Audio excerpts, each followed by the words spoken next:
स्वागत है आपका अभिषेक पाठशाला के इस नए वीडियो में, जहां पर आज हम जानने वाले हैं लेक्चर नंबर 5 में लेसन नंबर 4 जो कि फिजिक्स से है। उसमें आज हम जानने वाले हैं एक बहुत ही इंपॉर्टेंट और इंटरेस्टेड टॉपिक के बारे में, जो है टोराइड। आज हम आपके सामने लेकर आए हैं इस छोटी सी क्लास में टोराइड के बारे में संपूर्ण जानकारी, और टोराइड के कारण उसके अक्ष पर चुंबकीय क्षेत्र कैसे निकाला जाता है, कितना होता है, इसकी डेरिवेशन को प्रूव करेंगे। ठीक है, तो आज का वीडियो बहुत ही इंपॉर्टेंट होने वाला है। वीडियो को पूरा देखिए लास्ट तक, बहुत मजा आने वाला है। बहुत ही सिंपल वीडियो होने वाला, बहुत ही इजी मेथड से। ठीक है, तो सबसे पहले जान लेते हैं टोराइड क्या है, और टोराइड के द्वारा उसके अक्ष पर चुंबकीय क्षेत्र कितना होता है, इसके बारे में व्यंजक क्या है, इस बारे में जान लेते हैं। ठीक है, दोस्तों मैं अभिषेक और आप देख रहे हैं हमारा यूट्यूब चैनल अभिषेक पाठशाला। जैसा कि आप जानते हैं कि इस चैनल पर आप पढ़ते हैं इंटरमीडिएट की मैथ और फिजिक्स क्लास को स्टेप बाय स्टेप, बिल्कुल ही सरल और लॉजिक तरीके से। तो चलिए क्लास को देख लेते हैं, अंत तक जरूर देखिए। वीडियो को स्टार्ट करने से पहले मैं आपको बता दूं, यदि आपने अभी तक हमारे चैनल को सब्सक्राइब नहीं किया है तो प्लीज सब्सक्राइब कर दीजिए, और आप चाहते हैं कि मेरा वीडियो सबसे पहले आपके पास पहुंचे तो बेल आइकन को प्रेस करना ना भूलें। ठीक है, और आप पढ़ते रहिए इस लॉकडाउन में फिजिक्स और मैथ को बिल्कुल ही आसान तरीके से, step by step, lesson bye lesson, बिल्कुल ही सरल मेथड से। ठीक है, चलिए अब शुरू करते हैं क्लास को। देखिए सामने लिखा हुआ है स्क्रीन पे टोराइड क्या है। टोराइड का फिगर भी सामने बना हुआ है और लिखा हुआ है एक बंद वलय के रूप में मोड़ी गई लंबी प्रणालिका टोराइड कहलाती है। फिर ध्यान दीजिए, एक बंद वलय के रूप में मोड़ी गई लंबी प्रणालिका टोराइड कहलाती है, उसको टोराइड कहते हैं। टोराइड किसे कहते हैं? एक वृत्ताकार वलय के रूप में मोड़ी गई बंद प्रणालिका, लंबी प्रणालिका को टोराइड कहते हैं। यानी एक वृत्ताकार खोखला छल्ला, ठीक है, एक टोराइड कहलाता है। भौतिकी में कैसा होता है? ये एक वृत्ताकार छल्ला होता है जिस पर किसी तार के, एक ऐसा तार जिसमें विद्युत धारा का गमन आसानी से हो, अत्यधिक फेरे बिल्कुल ही पास पास सटा कर लपेटे जाते हैं। यहां पर आप देख रहे हैं कि थोड़ा फेरों में अंतर है या थोड़ा इनके डिस्टेंस है, लेकिन यहां पर आप चाहें तो और भी फेरों को घना कर सकते हैं, और भी ज्यादा कर सकते हैं, क्योंकि यहां कह रहा है कि किसी तार के अत्यधिक फेरे बिल्कुल ही पास पास सटा कर लपेटे जाते हैं। तो इस प्रकार जो आकृति आपकी बनती है वो कहलाती है टोराइड। ठीक है, क्या कहलाती है? टोराइड। चलिए अब जान लेते हैं टोराइड के कारण, टोराइड प्रणालिका के कारण चुंबकीय क्षेत्र का व्यंजक कैसे निकाला जाता है टोराइड के अंतर्गत। ऐसे क्वेश्चंस एग्जाम में मोस्टली आते हैं। चलिए अब देख लेते हैं टोराइड के कारण चुंबकीय क्षेत्र का व्यंजक कैसे निकाला जाता है। ठीक है, देखिए सामने स्क्रीन पे लिखा हुआ है टोराइड प्रणालिका के कारण चुंबकीय क्षेत्र।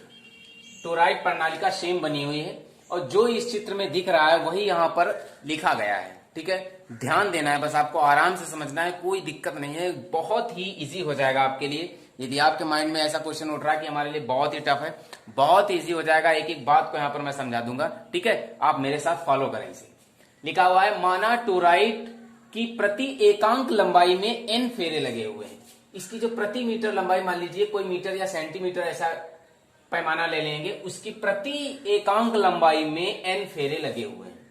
ठीक है, प्रति एकांक लंबाई में n फेरे लगे हुए हैं। जब टोराइड में विद्युत धारा प्रवाहित की जाती है, इसमें विद्युत धारा भेजी जाती है, तो इस टोराइड के अंदर एक चुंबकीय क्षेत्र उत्पन्न हो जाता है। ठीक है, एक चुंबकीय क्षेत्र उत्पन्न हो जाता है। टोराइड के केंद्र O से R दूरी पर एक बिंदु P माना गया है। केंद्र O से R दूरी पर एक बिंदु P है। ये डिस्टेंस आपकी R कहलाएगी, यहां से यहां तक एक बिंदु P है जिस पर चुंबकीय क्षेत्र ज्ञात करना है। बिंदु P पर क्या ज्ञात करना है? चुंबकीय क्षेत्र। और चुंबकीय क्षेत्र ज्ञात करने के लिए टोराइड के सकेंद्रीय, यानी टोराइड का जो केंद्र है उसी को केंद्र मानकर एक R त्रिज्या का वृत्तीय पथ की कल्पना की जाती है। इसके चारों ओर, इस बिंदु P के चारों ओर एक R त्रिज्या का वृत्तीय पथ की कल्पना की जाती है, जिसके प्रत्येक बिंदु पर, इस वृत्तीय पथ में कहीं पर भी ले लीजिए, प्रत्येक बिंदु पर चुंबकीय क्षेत्र B वेक्टर और इसका क्षेत्रफल अवयव dl वेक्टर दोनों एक ही दिशा में होंगे, अर्थात दोनों संरेखी होंगे एक दूसरे के। ठीक है, तब एम्पियर के परिपथीय नियम से टोराइड प्रणालिका के कारण चुंबकीय क्षेत्र निकालने के लिए एम्पियर का परिपथीय नियम बहुत ही इंपॉर्टेंट है। तो चलिए अब इसे क्लियर करते हैं। यहां पर एम्पियर का परिपथीय नियम सामने लिखा हुआ है, close integration D vector into D vector equal to mu 0 into I. ठीक है, अब यहां पर ध्यान देना है आपको। क्या ध्यान देना है यहां पर? बहुत ही इंपॉर्टेंट बात यह है कि देख लीजिए, इसमें अभी आपने सुना है, इसमें लिखा है, आप जान चुके होंगे कि इसे प्रति एकांक लंबाई में फेरे कितने हैं, n लगे हैं फेरे।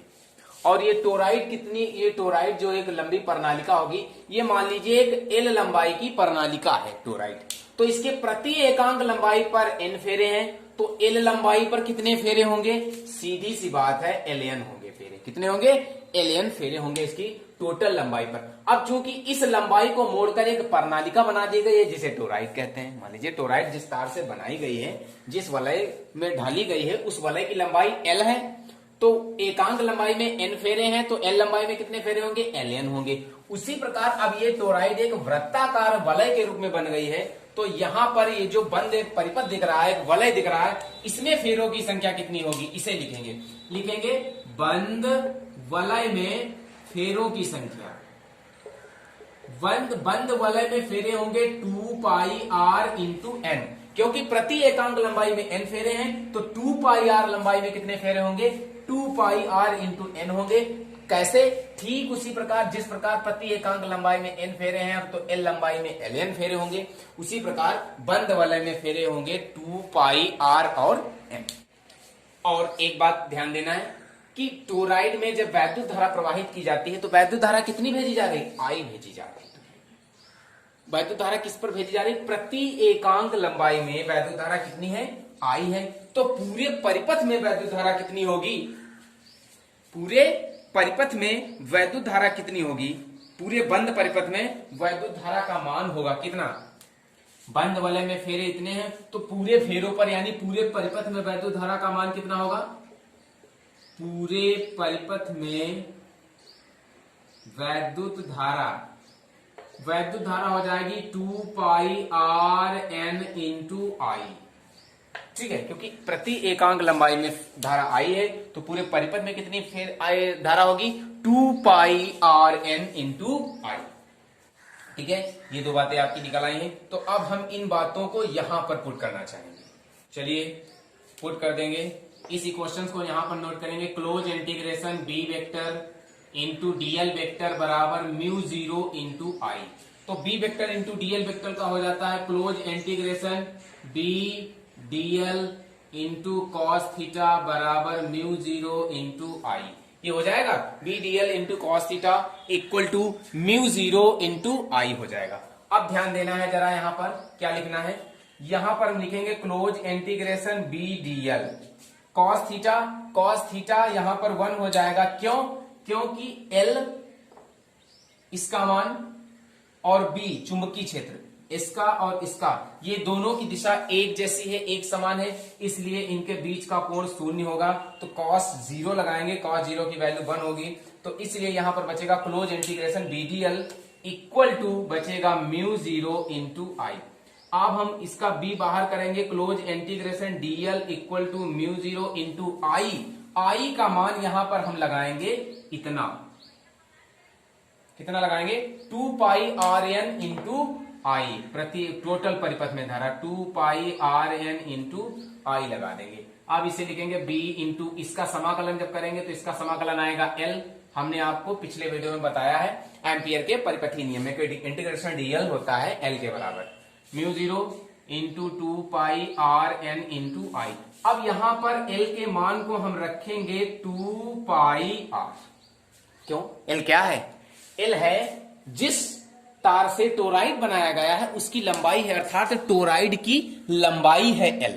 अब इस टोराइड को जब एक वलय के रूप में ढाल दिया गया है, एक वृत्ताकार छल्ला बना दिया गया, तो यहां पर अब ये लंबाई L 2 पाई आर के बराबर हो जाएगी, यानी वो एक घेरा बन गया है, उसकी वो परिधि कहलाएगी ये L। इसलिए L का मान यहां पर क्या लगाया जाएगा 2 पाई आर। क्यों, बंद वलय के लिए, बंद वलय के लिए L का मान 2 पाई आर लगाएंगे। और आगे लिखेंगे mu 0 into 2 pi R N आई।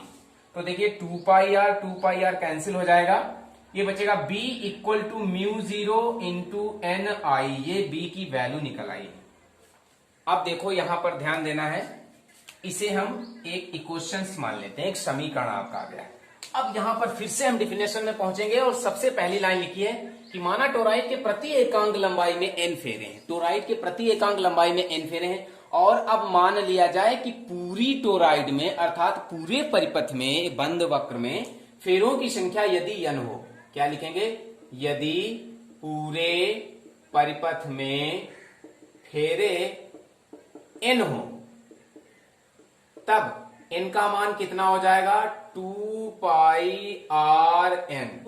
यहां पर कौन सी n यूज होगी, स्मॉल वाली n यूज होगी, क्योंकि प्रति एकांक लंबाई में n फेरे हैं, तो पूरे परिपथ में यदि फेरों की संख्या को n से व्यक्त किया जाए तो पूरे परिपथ में टोटल कितने फेरे होंगे, ये इस n की लंबाई, यानी ये n बराबर होगा 2πr इंटू n, क्योंकि n है प्रति एकांक लंबाई में फेरे और 2πr ये पूरे परिधि की, ये पूरे टोराइड की परिधि है, इसलिए टोटल फेरे होंगे यहां पर क्या 2πr इंटू n। इससे हम स्मॉल n की वैल्यू निकालेंगे बाहर, तो ये होगा n बराबर n capital N upon 2πr, ये n की वैल्यू निकल आई है। अब इस n की वैल्यू को हम पुट करेंगे यहां इक्वेशन नंबर फर्स्ट में, तो यहां पर अब हम लिख देंगे कि n का मान समीकरण 1 में रखने पर, समीकरण 1 में रख देंगे n का मान, तो समीकरण 1 है b equal to μ0 into N आई।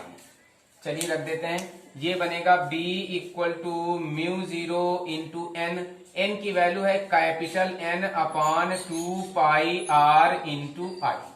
ठीक है, ये हो जाएगा, ये बनेगा b बराबर μ0 एन आई अपॉन 2πr, ये आपका बन जाएगा b बराबर, इनको पास पास कर दिया, μ0 एन आई अपॉन 2πr। ये होगा आपका टोराइड प्रणालिका के कारण चुंबकीय क्षेत्र का क्लियर व्यंजक। ठीक है, ये रही आज की क्लास जिसमें हमने जाना कि टोराइड क्या है, टोराइड प्रणालिका के कारण चुंबकीय क्षेत्र जो होता है वो कैसे निकाला जाता है बहुत ही आसान तरीके से। ठीक है दोस्तों, तो हम आशा करते हैं कि आपको ये वीडियो पसंद आ रही होगी। यदि मेरी मेहनत पसंद आ रही है, मेरा लेक्चर आपको पसंद है, तो प्लीज मेरे चैनल को लाइक सब्सक्राइब जरूर कीजिए, साथियों के साथ जरूर शेयर कीजिए, उनसे बताइए कि वो हमारे चैनल पर विजिट करके पा सकते हैं फिजिक्स और मैथ को इस लॉकडाउन में आसान तरीके से घर बैठकर पढ़ने का मौका। फॉलो करते रहेंगे, फिर हम आपको मिलेंगे नेक्स्ट क्लास में कुछ इंपॉर्टेंट लेक्चर को लेकर के। तब तक के लिए देखते रहिए हमारा यूट्यूब चैनल अभिषेक पाठशाला। थैंक्स।